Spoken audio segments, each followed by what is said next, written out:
Both Kristen and Rob, you guys talked about in the press conference how much you love New Moon, and that's your favorite book of the series. Can you tell us a little bit more why that's the one that really does it for you? For me, just because it was the most challenging. I mean,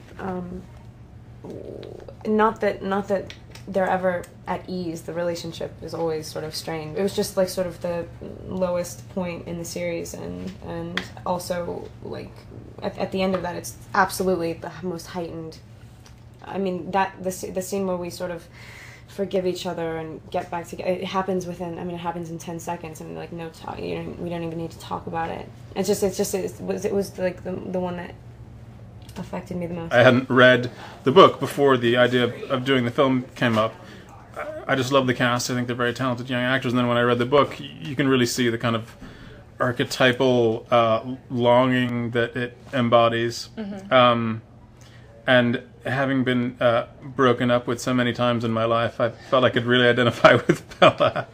My sort of opinion of the whole series, the relationship between Edward and Bella, I mean, I always saw it as, you know, the thing which I was relating to, the thing which I was kind of trying to draw from was, you know, when you're a guy and you find yourself becoming or being so in love with someone, what? No, I'm just looking at you on a TV. You're on a roll. I think you should keep going. You had a really two big issues to deal with. You had one, Jacob transforming into a werewolf. Was that a challenge to tackle? Hard for Taylor. Really hard for Taylor to become a werewolf. So we eventually had to resort to computer effects. Okay. No, I mean the challenge with that is to get a special effect that isn't cheesy and that's elegantly done. And Phil Tippett Studios, Phil Tippett being a legend in the effects community, is handling it, and they're doing a beautiful job. And Taylor, you had a lot of work to do in this movie. You had to bulk up really big. We all know about that. But you also spent a lot of time doing a lot of stunts and things like that too. Yeah, it was a lot of fun. I actually, I almost got to do all of my own stunts. You tried, right?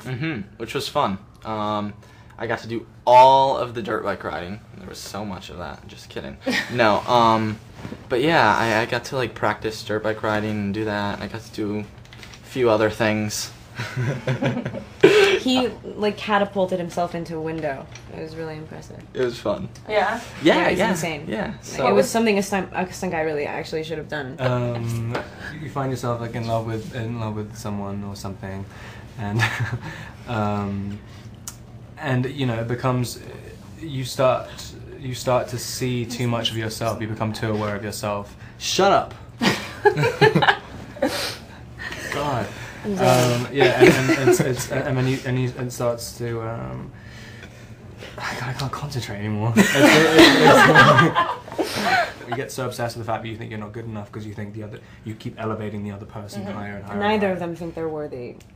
But Bella is the one who can like handle her stuff, and Edward is just an idiot. And New Moon is like, it's the only time where he, in Twilight, he can think in these absolutes. This is why whenever anyone asks about if we have chemistry with the cars, it's not. Do you know what it is? It's like complete animosity. Yeah, right.